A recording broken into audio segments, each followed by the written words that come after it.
ये आकाशवाणी रायपुर है। छत्तीसगढ़ी समाचार बुलेटिन के संग मैं अभिषेक। अब सुनो आज के प्रमुख समाचार। प्रधानमंत्री है आज रोजगार मेला में वीडियो कॉन्फ्रेंसिंग ले 51,000 ले ज्यादा नियुक्ति पत्र बांटेन, जेमा छत्तीसगढ़ के 63 युवा मन घलो रहिन शामिल। मुख्यमंत्री है राजस्व अधिकारी मन ल नामांतरण ले जुड़े प्रक्रिया में लापरवाही ले बचे और सही बेरा में काम पूरा करे के निर्देश दे है। और प्रधानमंत्री है काली बिहनिया 11 बजे आकाशवाणी ले मन की बात कार्यक्रम के 121वां कड़ी में अपन विचार साझा करही। अब समाचार विस्तार ले। प्रधानमंत्री नरेंद्र मोदी है किहिन है कि जब युवा मन देश निर्माण में भाग लेथे त देश है तेजी ले विकास करथे और दुनिया में अपन पहचान घलो बनाथे। ओमन किहिन की हमर देश के युवा मन अपन मेहनत और नवा नवा काम ले दुनिया ला दिखावत है कि देश में कतना संभावना है। प्रधानमंत्री है आज अब्बड़ अकन सरकारी विभाग और संगठन में नवा भर्ती होए 51,000 ले ज्यादा युवा मन ला रोजगार मेला में वीडियो कॉन्फ्रेंसिंग ले नियुक्ति पत्र बांटेन। रोजगार ला पहली प्राथमिकता दे के प्रधानमंत्री के संकल्प के क्रम में रोजगार मेला के 15वां कड़ी रहीस, जेकर आयोजन रायपुर समेत देश भर में 47 जगह में करेगीस। इस दौरान प्रधानमंत्री है मुंबई में होवैया विश्व ऑडियो विजुअल और मनोरंजन शिखर सम्मेलन यानी वेब्स के बारे में किहिन की ए आयोजन के केंद्र में घलो देश के युवा है। श्री मोदी है किहिन की देश के माइलोगिन मन नौकरी, अंतरिक्ष और विज्ञान के क्षेत्र में नवा ऊंचाई छुअत है। रायपुर में आयोजित करे गए रोजगार मेला में केंद्रीय आवास और शहरी कार्य राज्य मंत्री तोखन साहू है शामिल होइन, जेमा ओमन केंद्र सरकार के आने आने विभाग में नवा भर्ती होए 63 युवा मन ला नियुक्ति पत्र सौंपेन।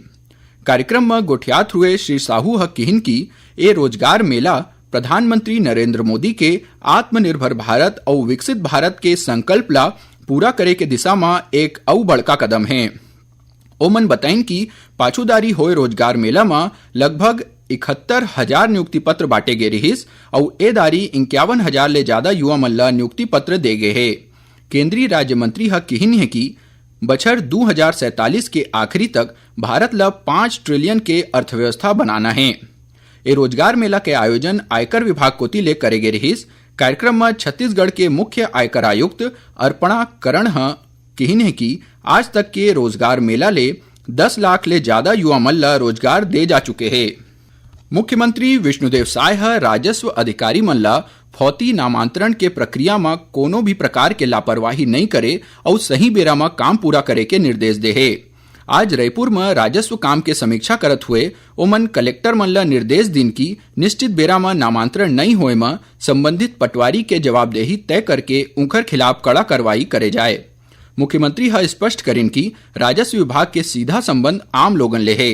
राजस्व न्यायालय के संचालन हफ्ता में 2 दिन खचित करे जाए।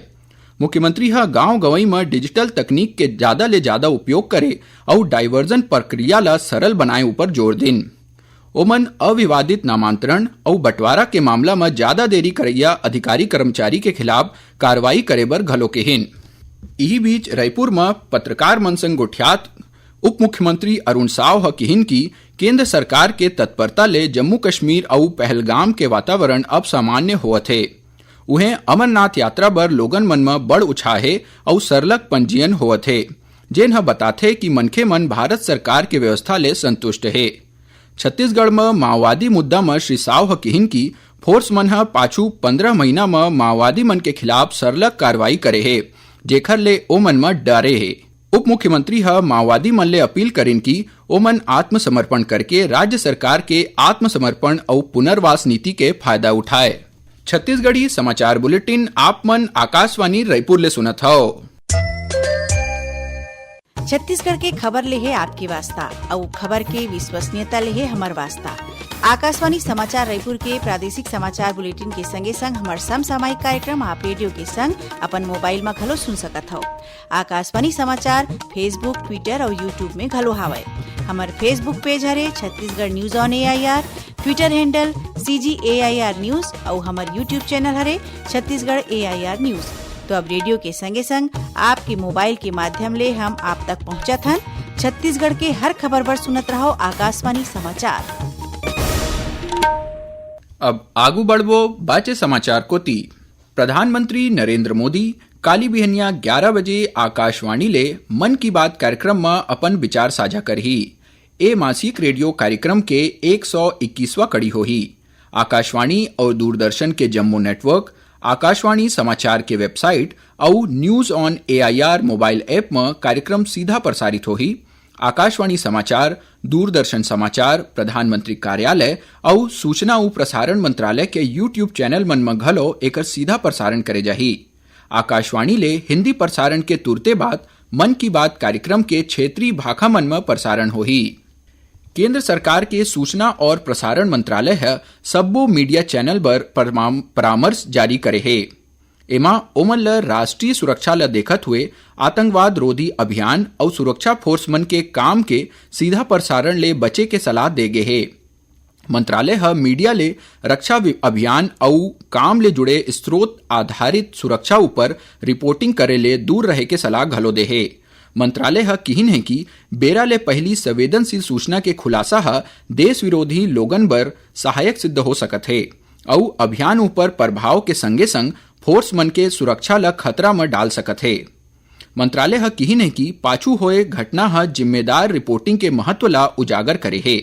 कारगिल युद्ध, मुंबई आतंकी हमला और कंधार अपहरण जैसे घटना के दौरान अंते तंते कवरेज ह देश हित ला प्रतिकूल रूप ले प्रभावित करे रहीस। बीजापुर जिला के कार्रेगुट्टा के जंगल में माओवादी मन के खिलाफ सुरक्षा बल के ऑपरेशन सरलग 5वां दिन घलो जारी है।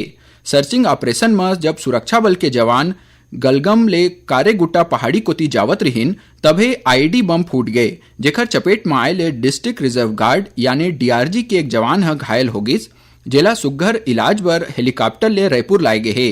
ये ऑपरेशन में महिला पुलिस घलो शामिल रहिन।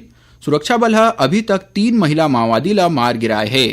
भारतमाला परियोजना में गड़बड़ी के आरोप में आर्थिक अपराध अन्वेषण ब्यूरो यानी EOW ह कार्रवाई करत हुए 4 अधिकारी मन ला गिरफ्तार करके ओमन ले पूछताछ करत है। ए मामला में EOW ह काली 16 जगह में दबिश देके अब्बड़ अकन कागज और इलेक्ट्रॉनिक सामान जब्त करे रहिस। जेन अधिकारी मन के यहाँ छापा मारे गए है ओमा SDM, तहसीलदार, राजस्व निरीक्षक और पटवारी स्तर के लोगन शामिल है। ए कार्यवाही नवा रायपुर, अभनपुर, दुर्ग, भिलाई, आरंग, बिलासपुर समेत राज्य के आने जिला मन में घलो करे गे रहीस। और अब सुनथन मौसम के हाल। प्रदेश में अभी अब्बड़ अकन गर्मी पड़त है। फिर काली ले कुछ एक जगह में मौसम बदले के आसार है। मौसम विभाग के अनुसार काली 1-2 जगह में हल्का वर्षा होए और गरज चमक के संग छींटा पड़े के संभावना है। उहें कुछ एक जगह में हवा गर्रा चले और गाज गिरे के चेतावनी दे गे है, जेखर ले प्रदेश के तापमान में थोर कुन गिरावट हो सकत है। और आखिर में प्रमुख समाचार एक घाव फेर। प्रधानमंत्री है आज रोजगार मेला में वीडियो कॉन्फ्रेंसिंग ले 51,000 ले ज्यादा नियुक्ति पत्र बाटिन, जेमा छत्तीसगढ़ के 63 युवा मन घलो रहिन शामिल। मुख्यमंत्री है राजस्व अधिकारी मन ला नामांतरण ले जुड़े प्रक्रिया में लापरवाही ले बचे और सही बेरा में काम पूरा करे के निर्देश दे है। और प्रधानमंत्री है काली बिहनिया 11 बजे आकाशवाणी ले मन की बात कार्यक्रम के 121वां कड़ी में अपन विचार साझा करही। एकरे संग छत्तीसगढ़ी समाचार बुलेटिन इहे सिरावत है।